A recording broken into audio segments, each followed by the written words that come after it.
Hold on, because some nuclear reactors are built to make zero electricity. They are rare workhorses that power medicine, materials science, and better reactors. One of them is rising in France at CEA Cadarache, in a place that often looks blurry on online maps. It is the Jules Horowitz Reactor, or RJH. Think of it as a neutron factory wrapped in a fortress.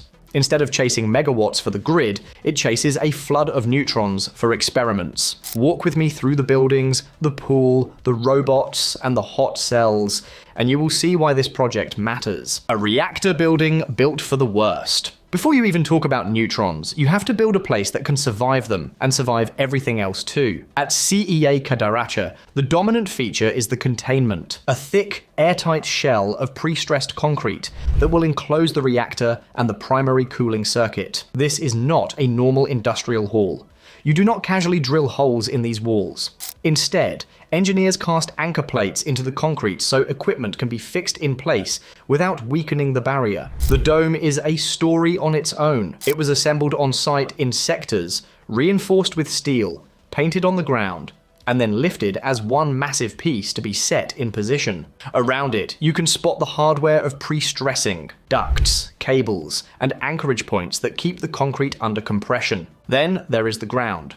This region is seismic, so the reactor building sits on base isolation. Under the floors, 195 seismic pads and polymer bearings act like shock absorbers. On top of that, separate safeguard buildings house backup diesel generators and cooling capability if the main power supply disappears. And after Fukushima, a hardened core building was added to handle scenarios beyond the original design basis. Extreme winds, heat waves, lightning, and fires. All of this comes before the first fuel, because the first product here is control. The fastest nuclear lesson you will ever get. To understand a research reactor, you only need a few ideas. Start with fuel. In France's power reactors, uranium is enriched to roughly 4%, in uranium-235. When a U-235 nucleus splits, it releases heat, and usually 2 or 3 neutrons. If enough of those neutrons trigger new fissions, you get a chain reaction. The catch is that fresh neutrons are fast, so many escape before they cause another split.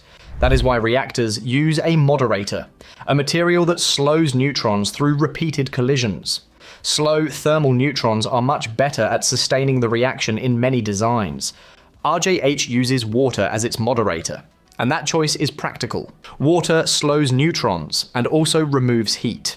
With careful geometry, engineers shape the core so the neutron population can be held steady. Control rods, materials that absorb neutrons, move in and out to adjust power or shut everything down. In a power reactor, the goal is to produce heat for steam and turbines. In a research reactor, the goal is the neutron flux itself.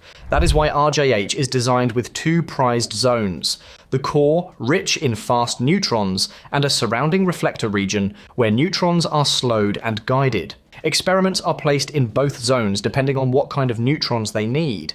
It is still fission, but the product you are really selling is neutrons on demand. Inside the neutron factory, RJH is about 100 megawatts thermal, far below a grid reactor, yet huge for a compact laboratory machine. The core is only about 70 centimeters across, machined from aluminum, and every centimeter counts. Instead of long fuel rods filled with ceramic pellets, RJH uses plate-type fuel elements. The fissile material sits inside thin plates, while water flows between them to moderate neutrons and carry heat away. Each element also has a central channel that can accept a control rod or an irradiation device. Because the reactor aims for very high neutron output, its fuel burns faster. Operating cycles are expected to last about 25 to 35 days, and roughly a third of the fuel may be replaced each cycle. Cooling stays comparatively mild. The primary circuit is only modestly pressurized, around 10 bar, and the water temperature is kept under about 45 degrees Celsius. Even so, the safety logic is familiar.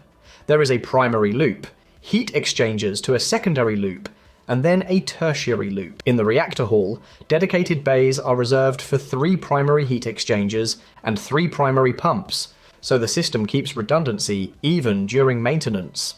If electrical power is lost or a primary pump fails, the chain reaction is stopped by inserting the control rods. But the heat does not vanish. Fission products keep decaying, creating residual power. After the shutdown, power can drop from 100 megawatts to around 10 within seconds, then to about 4 after a minute, and to near 1 after an hour. That is why RJH includes dedicated emergency cooling paths, fed by backup generators and air coolers outside the main building. Small size does not mean small consequences, so the margins stay large. Why this reactor matters to hospitals and industry. Here is the point.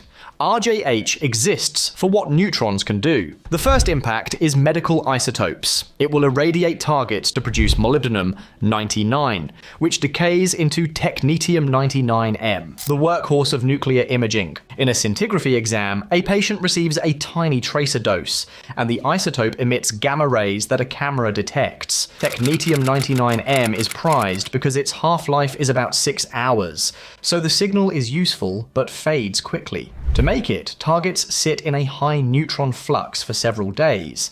Then they are dissolved and chemically separated, purified, and shipped fast. Research reactors that can do this are uncommon, and supply gaps can disrupt hospital schedules. RJH is built to cover a large share of Europe's needs, and can be pushed higher. The same methods can support other isotopes such as lutetium-177 and iridium-192. The second impact is understanding materials and fuel. Neutrons strike atoms and knock them out of place, creating defects that change strength and brittleness. Neutrons can also be captured by nuclei, making materials radioactive and sometimes transforming one element into another through transmutation. Aluminum, for example, can gradually enrich in silicon under irradiation. A high-flux reactor lets scientists accelerate aging, reproducing decades of damage in a few intense years. That means better predictions, smarter designs, and fewer surprises when reactors are expected to run for 40 years or more. From the pool to the hot cells. If neutrons are the product, safe handling is the delivery system. The rule is blunt. Anything that goes near the core may be radioactive, so you keep it underwater as long as possible. Water is a strong shield, and it also lets operators see what they are doing. That is why RJH is built around pools and canals. The reactor sits in a pool about 12 meters deep and 7 meters wide, filled permanently. During refueling and experimental work, operators use long tools from above, moving parts through water-filled channels instead of exposing them to air. Manipulation is not a casual job, so teams train in a dedicated practice pool that reproduces the real workstations and depths. Many operations require 2 people, one guiding the tool and one controlling the overhead crane. Even the water itself can be tricky. A warm surface layer can create small waves that push tools offline, so floating devices are used to calm the surface when precision matters. If something is dropped, there are recovery tools designed for the shape of the object, grabbers, trays, and suction cups for flat targets. Every time an item is lifted, radiological checks decide what can leave the water. Targets and devices can ride a submerged conveyor through a canal and an underwater airlock. Inflatable seals close, one side shuts, the other opens, and containment stays intact. The pool water is demineralized and constantly filtered. Resins capture radio elements, so activity stays low. Downstream, multiple storage pools can be isolated with watertight barriers, so one section can be serviced without draining everything. The only place where irradiated items intentionally leave the water is the hot cell complex. Thick concrete walls and lead glass windows protect operators. Telemanipulators let technicians load items into shielded transport casks, often called castles, without direct contact, while keeping confinement by docking the cask to the cell. Some manipulator systems are fully mechanical, using cables and pulleys, which means the operator can feel resistance and weight through the handle. It is sensitive enough that you can tell when an object starts to squeeze or slip. Samples can go to smaller cells for non-destructive checks, such as high-precision gamma spectrometry or X-ray tomography, and then return for more irradiation. Before anything goes live, a full-scale mock-up cell is used for rehearsals, because in this world, practice is safety. RJH is also an international project. The consortium agreement dates to 2007. The dome was set in 2013. The reactor block entered the pool in 2020, and the path to first fuel points toward 2032. So when you hear nuclear, do not picture only turbines and power lines. Picture a compact core, a deep pool of water, and a beam of neutrons aimed at tiny samples.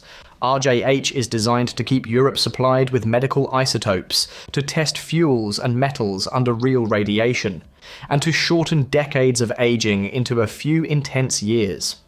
Behind thick concrete and lead glass, operators will move objects with mechanical arms and measure them without touching them.